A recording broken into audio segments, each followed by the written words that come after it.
I found my fiance's shocking list, reasons I'm not suitable for marriage. She said, "It's just brainstorming." I replied, "Is it now?" Then I read the list aloud at our engagement party and walked out. She was frantically trying to explain her brainstorming to our horrified guests. I, 32M, am still reeling. My life took a nosedive into a bad sitcom plot, and I'm the unwilling star. My fiancée, Chloe, 29F, and I were supposedly deep in wedding planning. 4 years together, engaged for 6 months. Everything seemed fine. Typical pre-wedding stress, like debating cake flavors. Last Thursday, I was hunting for a warranty doc in our shared home office. Chloe's usually hyper-organized, but her desk was a mess. Amidst the wedding clutter, a fancy moleskin notebook caught my eye. Curiosity, my old nemesis, made me flip it open. The title, in her neat script, slammed into me. Reasons Mark is not suitable for marriage and how to manage them prenuptials. Mark, that's me. My stomach dropped. I read the list. It wasn't just a list. It was a multi-page takedown of my supposed flaws and her strategies to manage them. Some lowlights: financial incompatibility, his frugal nature versus my lifestyle needs, my saving for a house down payment instead of indulging her whim for $700 shoes was a red flag. Her fix? A prenup to shield her future earnings from my restrictive spending. She even noted my salary with a sub-bullet: potential for career stagnation, must encourage more ambition, i.e. more dollars. Social awkwardness, doesn't network effectively. My introversion, my preference for quiet nights over schmoozing at corporate events, was a hindrance to our combined social capital. Her solution? Mandatory attendance at 2+ networking events per month. Practice small talk scripts. Family ties, overly attached to parents' sister. My close relationship with my family, weekly dinners, frequent chats with my sister, was problematic. The fix? Gradually reduce contact, set firm boundaries with his family, not mine. Lack of spontaneity, too predictable. Because I plan our finances and don't enjoy surprise trips costing thousands while we're saving. Her brilliant solution? Schedule spontaneous activities. I will take the lead. Appearance fitness could be better. Apparently my 3 gym sessions a week weren't enough. I didn't have the right physique. Encourage new gym membership, higher tier. Subtle wardrobe upgrades needed. Will curate. There were pages more, each flaw detailed, followed by a calculated management strategy. This wasn't love, it was a blueprint to remold me or at best, manage the parts she found inconvenient. I felt sick. This wasn't the Chloe I knew. I put the notebook back, my mind a whirlwind. Our engagement party was Saturday, 2 days away. Friends, family, all expecting a celebration. When Chloe came home, bubbly and oblivious, I tried to act normal. Kissed her, listened to her chatter about centerpieces. Inside, I was a mess. I barely slept Thursday night. On Friday, I couldn't shake the cold dread. I knew I had to say something before the party, yet how could I bring this up without an explosion? Saturday morning, with the party looming, I attempted to talk to her. I showed her the notebook, my voice tight. "Chloe, what is this?" She went pale, then quickly composed herself, snatching it away. "Mark, don't be dramatic. It's just brainstorming, stress relief. It doesn't mean anything." She tried to laugh it off, calling me silly for even looking. When I pressed, asking if these were her genuine feelings, she got defensive, accused me of snooping and blowing things out of proportion. "It's just ideas, Mark. Can't a girl have private thoughts?" She said dismissively before rushing off to her hair appointment, leaving no room for real discussion. Her casual dismissal of my hurt as me being dramatic solidified my decision. Saturday evening arrived. The venue, a trendy downtown spot, buzzed with guests. Chloe was radiant, greeting everyone, acting as if our morning chat hadn't happened. Her parents, Richard and Susan, beamed. Her sister, Claire, was already well acquainted with the champagne. My parents and sister, Sarah, looked genuinely happy for us, oblivious to the turmoil. An hour in, after appetizers and drinks, Chloe's dad gave a lovely speech. Then it was my turn. Chloe squeezed my hand. "Speak from the heart." Oh, I intended to. I stood, took the mic. The room quieted.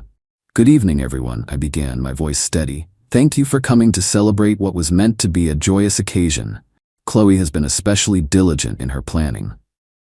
I pulled out the moleskine. Chloe's smile vanished. Her eyes widened. "In fact," I continued, "I found some of Chloe's detailed notes. She titled it Reasons Mark is Not Suitable for Marriage and How to Manage Them Prenuptials. Quite the title, huh? Gasps rippled through the room. Chloe turned sheet white. I tried to discuss it with her this morning, I said, my gaze fixed on her. She assured me it was just brainstorming. But given the detail, and since we're all here, all our loved ones, I thought perhaps these brainstorm points deserved a wider audience before we all celebrated a union based on them. Chloe was mouthing, Mark, no, don't, eyes darting wildly. Her mother looked horrified. Her father, confused, a frown starting to form. And then I read. Point 1. Financial incompatibility, my frugal nature. Her solution? A prenup to protect her future earnings. And I quote, must encourage more ambition, i.e. more dollars.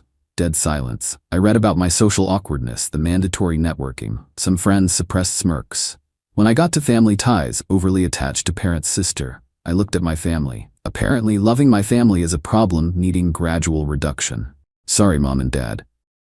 Mom looked tearful. Sarah furious. Chloe was desperately trying to reach me, babbling, Mark, please stop. It's not what you think. It was just private. From a corner, a slurred voice, likely Claire's, shouted something incoherent about girls' secrets before being shushed. I ignored them. I read every single point. The appearance critiques, the scheduled spontaneity, the whole damn list. With each item, the room grew colder. Chloe's image shattered. Finishing, the silence was absolute. Chloe was crying, mascara streaking. You're twisting things. How could you?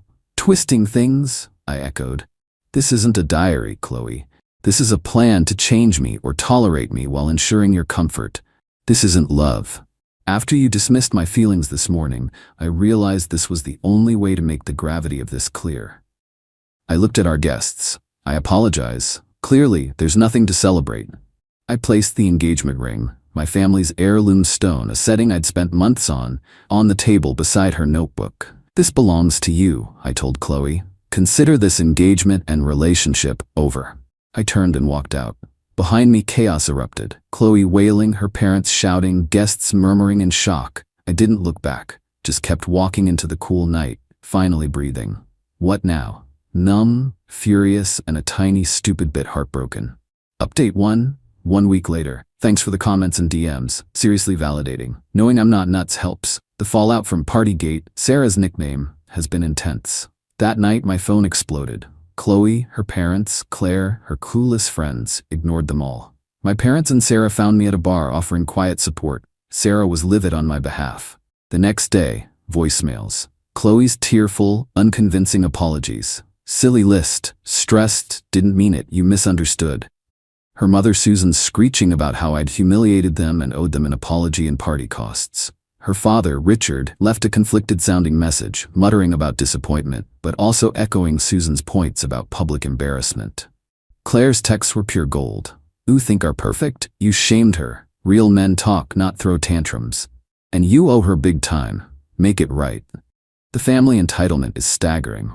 Then Chloe's flying monkeys, Danielle and Jess, tried mediating, telling me I overreacted. Chloe was insecure. I should be the bigger person. One claimed, all girls make lists like that. No, they don't. My response, relationship's over, nothing to discuss. Click. Midweek, Chloe showed up at my apartment. I live alone. Saw her through the peephole. Didn't open. She banged, shouted about needing to talk, being cruel. Building security escorted her out. She screamed I'd regret this. Charming. Gifts arrived at my work. Flowers, cookies. I miss you, forgive me. HR returned them. My boss was understanding. The worst? Chloe's telling people I had issues, was commitment phobic, twisted an innocent list to escape the wedding. Audacious. The engagement ring. A couple of days after the party, I called the jeweler, concerned about the ring.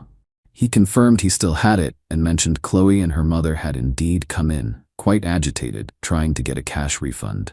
He'd politely informed them that as I was the purchaser and it involved a family stone, any returns or changes had to be authorized by me. He said they were very displeased but respected his policy. He assured me the ring was secure. So a week of emotional whiplash, guilt trips, and lies blocked Chloe and her family. My resolve is steel. This is about her character. Update 2. 3 weeks later, from dumpster fire to toxic inferno. But I'm standing and their flailing proves I was right. Direct contact died after the blocks. Team Chloe got creative. Social media smear, Chloe's public Instagram post whined about betrayal, shattered dreams, unexpected heartbreak. No list mention. Vague booking for sympathy.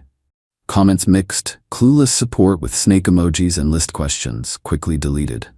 Targeted pressure. Chloe's bridesmaid Zilla, Tiffany, cornered my sister Sarah at yoga, accused me of emotional abuse for reading the list, claimed Chloe was devastated, demanded Sarah make me do the right thing.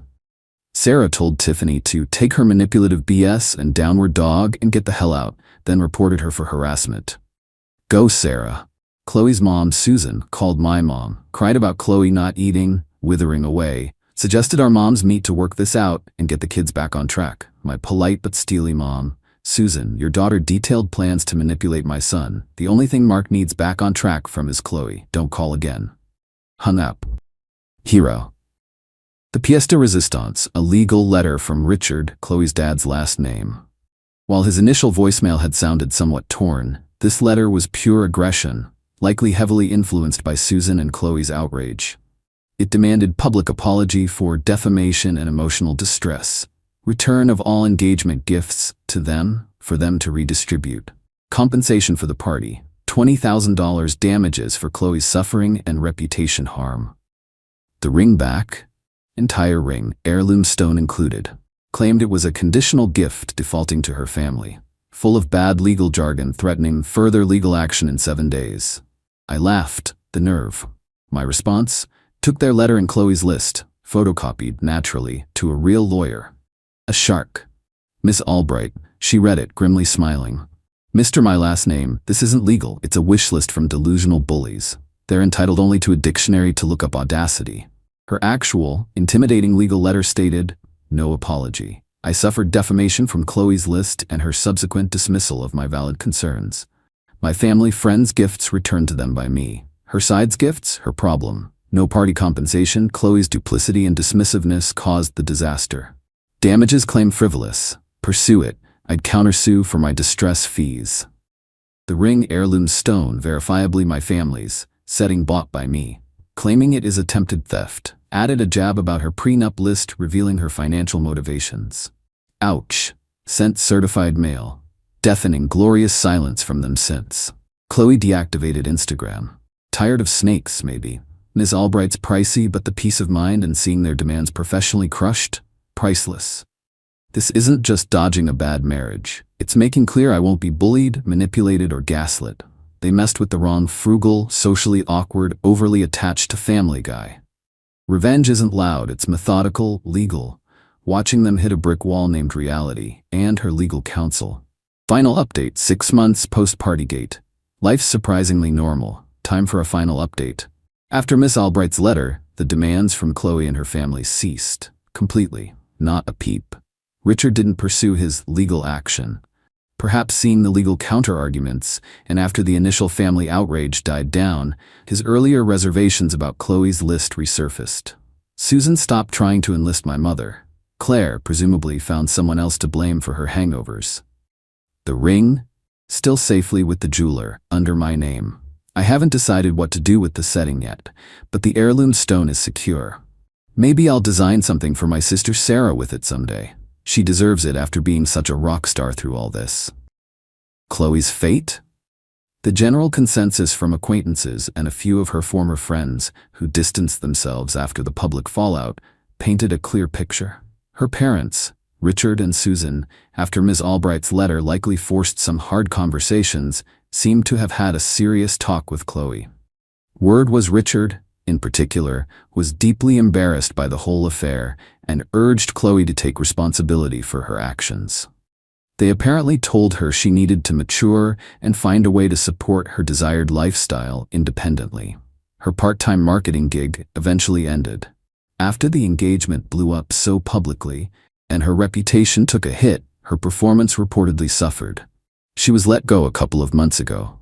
Last I heard from mutual contacts, she was attempting to launch some kind of wellness influencer profile online, though it hadn't gained much traction.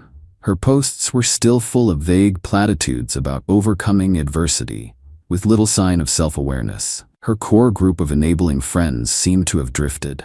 Constant drama and a victim narrative can wear thin, even on the most loyal. The most telling piece of news, which trickled through a friend of a friend, was that Chloe had tried to reconnect with an old college boyfriend. He, apparently aware of her recent history, politely declined, reportedly saying he wasn't interested in unnecessary complications. Me? Doing good. Really good, actually. Initial weeks were rough. Betrayal stings. But standing up for myself, refusing to be a doormat, and watching her carefully constructed world of entitlement crumble under the weight of her own actions was incredibly empowering. Focused on myself. Got a promotion, ironically despite my lack of ambition. More time with my family and true friends, no small talk scripts needed. Took up hiking. Chloe sneered at it. Love the peace. Miss Albright's bill? Worth it. Best stupid list tax ever. Lesson, trust your gut. Never let someone make you feel inadequate, especially when their adequate is a puppet. No anger for Chloe now. Pity, relief. Relief from a lifetime of being managed. Pity she's too lost in entitlement for real happiness. Satisfaction wasn't dramatic revenge. It was the quiet, methodical dismantling of her expectations. The engagement party reveal was the necessary catalyst after my initial attempt to discuss it was brushed aside. The real consequence was her facing the unvarnished reality of who she is and what she tried to do, stripped of her ability to manipulate.